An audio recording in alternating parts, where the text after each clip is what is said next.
nakakainis ako. Ay, Babet, huwag kang nga magulo. Ang ibig sabihin ni Babeta, tita, si Jim ay pwede niyong ariin.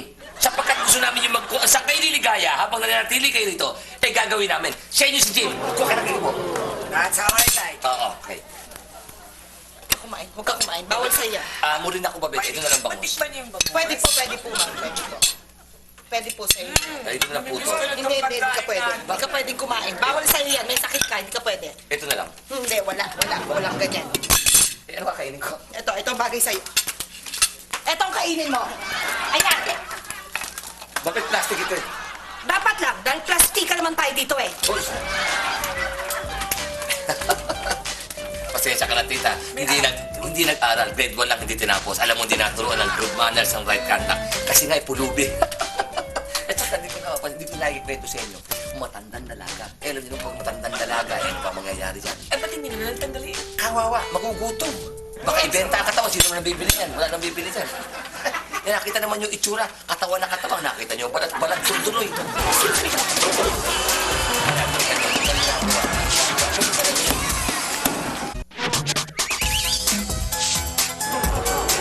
Kati, siya nga pala. Mamaya mag-deliver ka ng burger sa Cubao, ah. Wala si Steve, eh. Sige, magluto ka na dyan. O, sige. Anak! Kati! Papa, ba't ka biglang sumunod dito? Baka makita tayo ng mayamang tita ni Tito Karen na magtatay-tatay. Teka! Meron pang mayaman sa akin? Mas mayaman pa yun sa akin? Boss, teka lang. Baka akong makikialam dyan. Ano ka ba dito? Boss ka lang dito, may-ari ka lang dito. Huwag ka nangingialam. Di lahat ng bagay para sa'yo. Pwede ba bigyan mo kami ng 2 cheeseburger dito at saka 2 juice? Oh, you got it, Dad. Wait. Anak, sana intindihin mo na lang yung problema ni Tito Kari mo. Pwede ba? Naiintindihan ko naman siya, Papa. Pero nagtataka lang ako, bakit kailangan pa niya tayong pag-actingin na kunwari hindi tayo mag-ama? Naampun lang niya ako. Tsaka, kinasasakit ko talaga doon. Mukha ba akong beggar? Mukha ba akong street children? Hindi naman, look at me. Anak, hindi ka mukhang begar.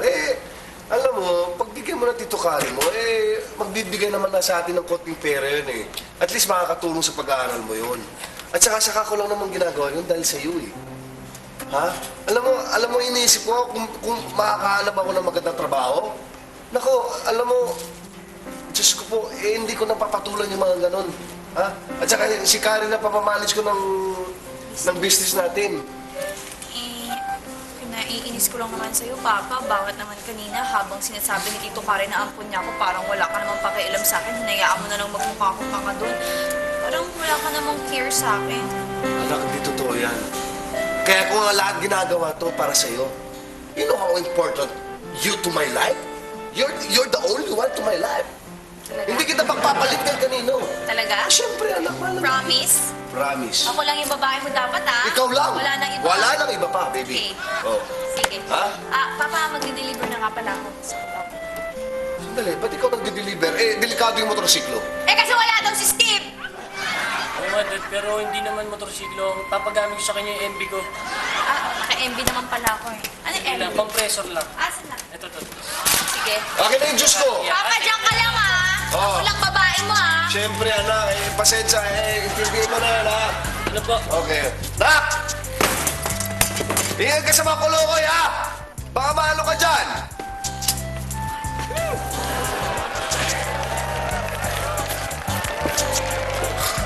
Wow! Sorry. Whew. Wow!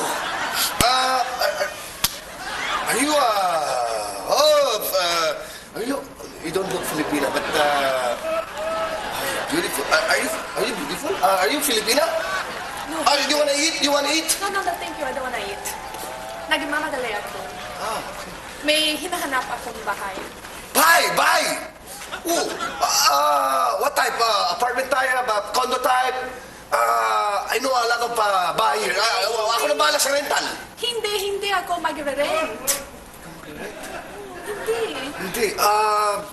So anong ginagawa mo dito sa naligaw ka ata dito sa kalye na? Kasi I'm looking for a guy. He's from Camias. Kamyas. Yeah, this is actually Kamyas. Bakit? Boyfriend mo? You looking for a boyfriend? Actually, future husband ko. Oh, wow. Wow, sakit. Future, okay. It's okay. So wala na akong pag-asa sa puso mo. You look like him. Medyo gwapo rin to, gwapo rin, ha? He keeps walking. Mas gwapo.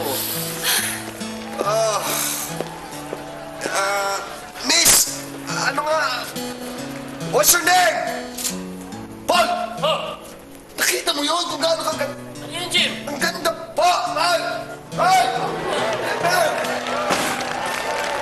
Nakakalo! George, ang kape! Boy, Natetensyon ako, bilisan mo! Ang kape! Ang kape! Bakit? Pero napakainit naman ito. Hindi ako papayag. Hindi pwedeng mangyari ito. Naisahan ako ni Kari. Ang sabi niya sa akin, sandali lang yung tita Rita niya pagkatapos kalahating araw na. Tapos sinama pa ng tita Rita doon sa mall. Magkasama sila ni Jim. Ang pangit tingnan nun, ha? Isang babae at isang lalaki sa mall. Nakakahiya. Ano naman masama ron? Nasa tumitingin lang yan, te. Nagseselos ka lang, no?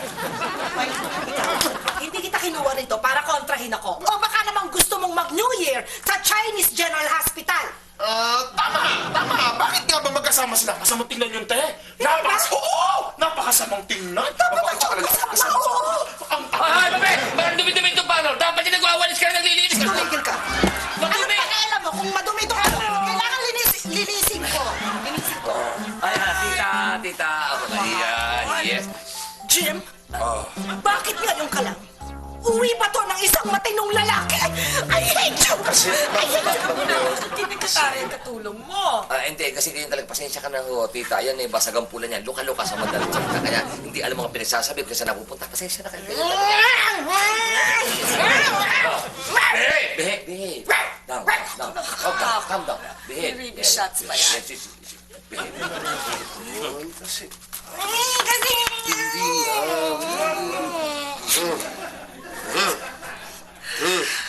Jim!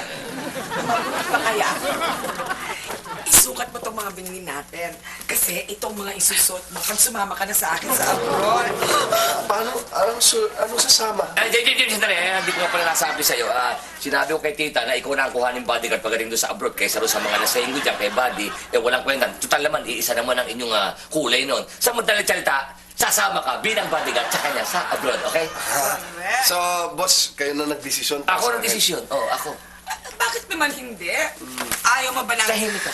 300,000 na sweldo every month? Kailan po alis natin? Next week.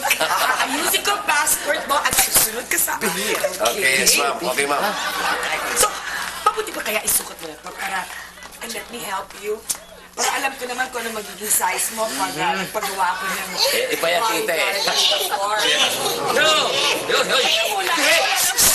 Stay! Ang lamig. Bagay na bagay Ay, sa'yo. ako eh, kukulitong kulay yan. At saka, bumili din ako ng boxers. Boxers? So, why not? Tulungan na rin kita. Hindi ka muna nagsusukat ako. Naglilinis ano ako? Ito. Mahirap kasing maglinis ng ganito. Son! Ang malapit. Let me help him. Halika, magsukat na lang kami doon. Yes, Sa iyo, mas pinakamaganda ito sa room. Magandang maayos. Yes, ma'am. Excuse me. Kailangan sumama ako para makita ko kay Kasha, no? The size. Kailangan nyo ng tulong. Ho! Bebe! Ikaw ka! Kahit kailan ka! Baka walang hiya mo. Ba't pinababayaan mo yon? Psst! Huwag ka magulo. Ito ba ang sabi ko? You're nothing but the second thing. Try hard! Kapit. Oh, sige. Anong gagawin mo? Ibubuhos mo yan sa mukha ko? George! Sa akin na tayo.